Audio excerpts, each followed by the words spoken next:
Hello, this is Miko Music. Nagpe-prepare ako ngayon kasi bukas may gig kami sa Circus Festival sa Pasig.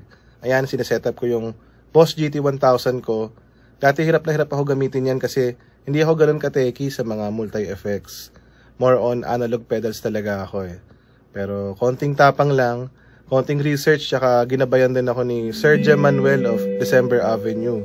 Pinagtulungan namin yung mga patches niyang Boss GT1000. Makagawa lang kayo ng isang solid na patch na satisfied kayo, tuloy-tuloy na yun eh. Yun, ngayon parang parte na ng katawan ko to kasi halos lahat ng gig, hindi pala halos, lahat ng gig, yan na yung ginagamit ko. Kaya bugbog na bugbog yan eh. Pinagawan ko na nga rin ng, ay teka, lapit ko. Ayan, pinagawan ko siya ng screen guard para iwas gas-gas, tsaka dagdag protection in case matuluan ko siya ng pawis o matuluan ko ng laway. Ayun, safe siya. Ayan, pakita ko na rin yung linya ko. Ito, papunta to sa gitara. Ayan, kulay blue. Tapos ito, papunta to sa DI. Pwede naman akong di mag-DI, pero mas maganda para balanse. Tsaka minsan kasi nag-i-in-ear ako para ma-split ko rin yung tunog. Tapos yun, from DI, papunta sa FR speaker ko. Ayan, di na ako nag-amp guys. Speaker na lang na ganyan. Kasi nandito na yung amp eh. Napapakita ko yung chain ko. Hindi ko na i-detalye, pero yung amp. Twin combo. Pero marami pang pagpipilian yan. Pero yun lang paborito ko kasi twin combo. Ayan. Yung IR, hindi ko mapapakita kasi nasa computer. Pero nandyan lang yan. Lalagay ko na lang. Ayun. Ito, parinig ko sa inyo yung tunog. 44 clean.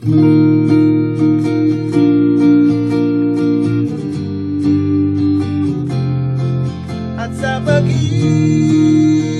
ng mundo at sa pag-ikot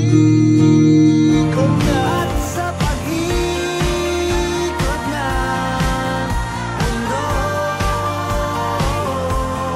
Tapos ito, lead guitar tone.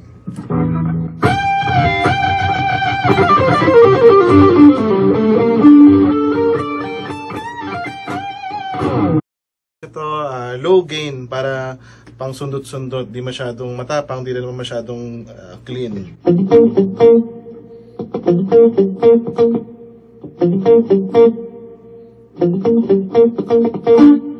Yan, tapos ito, distortion na walang delay.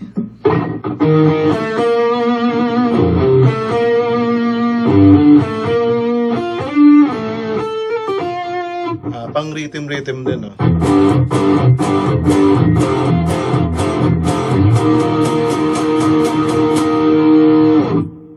First time ko ginawa tong sistema na to nung tumugtog yung banda naming Carissa sa Wish Bus.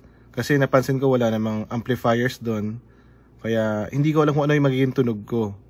Gumawa na lang ako ng mga patches na may kanya-kanyang distinct amp sims, cabinet, IR, ganon.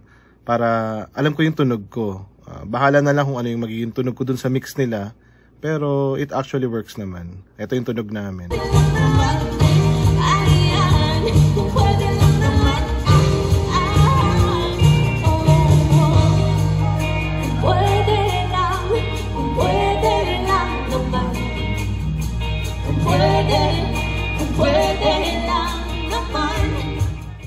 So, totoo lang, kailangan ko na rin talaga gawin yung ganito kasi hindi lahat ng venue reliable yung mga amps eh. Tulad niyan, ang tagal ko na hindi ginagamit yan, di ako sure, baka pirok-pirok na yan. Kaya kapag nakaganito kayo, naka-ampless, suggestion ko lang naman na mag-FR speaker kayo. Ito may mga mas maliliit tsaka mas mura na ganyan. Konting ipon lang guys. Ayun, buti sana kung katulad itong Boss Katana, pakita ko lang, meron siyang power amp in. Ayan o. Power off. Ayan, nagagamitin lang yung pinaka speaker niya pero bypass yung mga ganyan. Volume lang. Para lang sure ka sa tunog kasi minix mo na dito eh.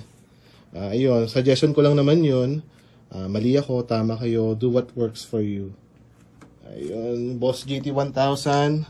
Thank you, Yupango Music. Love you.